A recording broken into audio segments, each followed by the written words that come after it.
ባለፈው የካቲት 28 2026 ቅዳሜ ጠዋት በሰላጤው ሀገራት የተነሳው ውጥረት ከቀጠናው ተሻግሮ ሀያላኑን እየፈተናቸው ይገኛል። አብዛኞቹ የአውሮፓ ሀገራት ወደ አሜሪካና እስራኤል ጎን የመቆም አዝማሚያ ሲያሳዩ፣ ማድሪድ ግን በፔድሮ ሳንቼዝ በኩል አሁንም ጦርነቱ በሰላም ማለቅ አለበት እያለች ነው። ቤጂንግና ሞስኮም የቀጠናው መርገብ ከኢኮኖሚ አንጻርም ይፈልጉታል። ዋሽንግተንና ቴልአቪቭ ጦርነቱ ይቀጥላል ብለዋል። እናስ የመካከለኛው ምስራቅ ቀጠና ወዴት ሊያመራ እንደሚችል ለመገመት አዳጋች ሆኗል።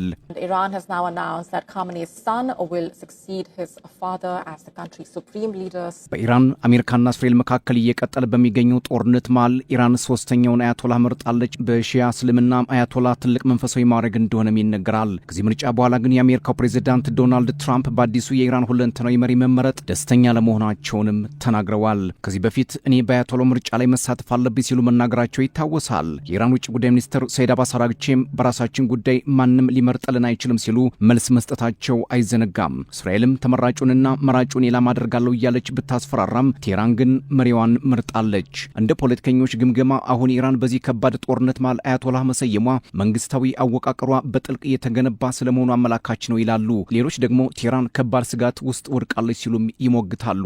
ዘጋርዲያንን ጨምሮ በርካታ መገናኛ ብዙሃን እንደዘገቡት ዶናልድ ትራምፕ ግጭቱ መቼ መቆም እንዳለበት የሚወሰነው ከእስራኤሉ ጠቅላይ ሚኒስትር ቤንያሚን ኔታንያሁ ጋር ከመከሩ በኋላ እንደሚሆን ነው። አክለውም ጉዳዩ የሁለታችን ይመስለኛል፣ እየተነጋገርን ነው፣ በትክክለኛው ጊዜ ውሳኔ ይሰጣለሁ፣ ነገር ግን እያንዳንዱ ነገር ግምት ውስጥ ይገባል ሲሉ ትራምፕ ገልጸዋል። ትራምፕ ኔታንያሁ ስለ ጦርነቱ የጊዜ ሰሌዳ ሀሳብ ሊሰጡ እንደሚችሉ ቢጠቁሙም የመጨረሻው ውሳኔ ግን በአሜሪካ ፕሬዝዳንት እጅ እንደሚሆን አመልክተዋል። ዶናልድ ትራምፕ ሞጅታባ ሐሚኒም የኢራን አዲስ ሁለንተናዊ መሪ ሆነው መመረጣቸውም ደስተኛ እንዳላደረጋቸው የፎክስ ኒውስ ዘገባ ያሳያል። ይህ አስተያየት የተሰጠው በኢራንና በአሜሪካ እስራኤል የጋራ ወታደራዊ ጥምረት መካከል እየተካሄደ ያለው ጦርነት ሁለተኛ ሳምንቱን በያዘበትና በቀጠናው ውጊያው በቀጠለበት ወቅት ነው። በቴህራን ላይ ከፍተኛ ፍንዳታዎች መሰማታቸውም የነገሩን መወሳሰብ ያመላክታል። የአሜሪካና የእስራኤል ጥምር ኃይል በኢራን የዜና ማሰራጫ ጣቢያ ላይ ከባድ የጥቃት ማዕበል ማውረዳቸውን ከቴህራን የሚወጡ ምንጮችም አመላክተዋል። ዶናልድ ትራምፕ ከኢራን ምን እንደሚፈልጉ ጥያቄ ቀርቦላቸው በሰጡት ምላሽ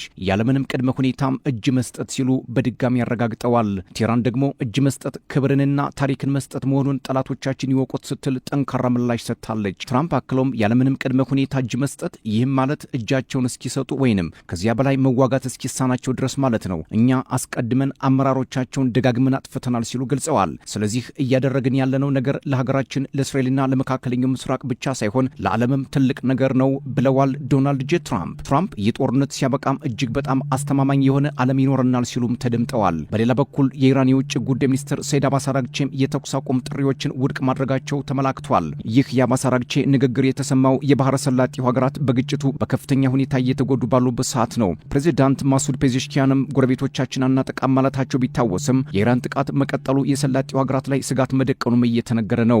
አሜሪካም ጥቃቷን ብታቆም እንኳን እስራኤል በኢራን ላይ የምታደርገውን ወታደራዊ እርምጃ ልትቀጥል ትችላለች ወይ ተብለው የተጠየቁት ትራምፕ ስለ ሁኔታው በዝርዝር ለመናገር ፈቃደኛ ሳይሆኑ ቀርተዋል። በሌላ በኩል የዋይት ሀውስ ፕሬስ ሴክሬታሪዋ ካሮሊን ሌቪት እንደገለጹት ዋሽንግተን ጦርነቱ ከ4 እስከ 6 ሳምንታት ሊወስድባት እንደሚችል ነው። ጦርነት ግን ባህሪው አይገመት የመሆኑ መረሳት የለበትም።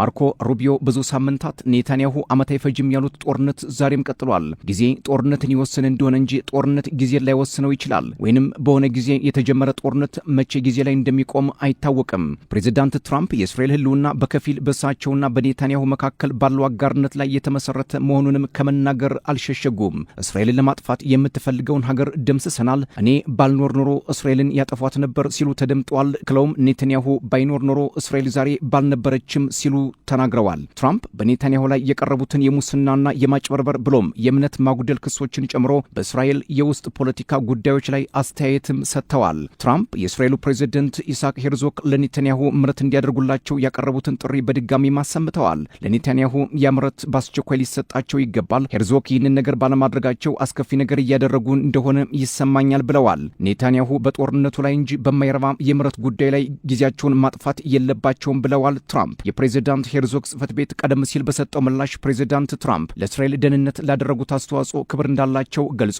ነገር ግን እስራኤል በሕግ የበላይነት የምትመራ ሉዓላዊት ሀገር መሆኗን አጽንኦት ሰጥተዋል። አሁናዊ ወታደራዊ ዘመቻም ከቴህራን ድጋፍ የሚያገኙ በቀጠናው ላይ ያሉ የታጠቁ ቡድኖችን ሊያዳክም እንደሚችልም ትራምፕ ተናግረዋል። ጦርነቱ የፍልስጤሙ ታጣቂ ቡድን ሐማስ ትጥቁን እንዲፈታ ሊያደርገው ይችላል ወይ ተብለው ሲጠየቁ የኢራን መዳከም ሰፋ ያለ ውጤት ሊኖረው እንደሚችል ጠቁመዋል። ዶናልድ ትራምፕ በኢራን ላይ እየተካሄደ ባለው ጦርነት ምክንያት ብዙዎች ትጥቃቸውን ይፈታሉ ሲሉም አክለዋል። ምክንያቱም አሁን ላይ ኢራን ከዚህ ቀደም ሆና በማታውቀው ሁኔታ ላይ ትገኛለች፣ ሁኔታውም ለነሱ እየባሰባቸው ብቻ ነው የሚሄደው ሲሉ ተደምጠዋል። የተነሳው ውጥረት ወደ ሁለተኛ ሳምንቱ እየተሸጋገረም ቀጥሏል።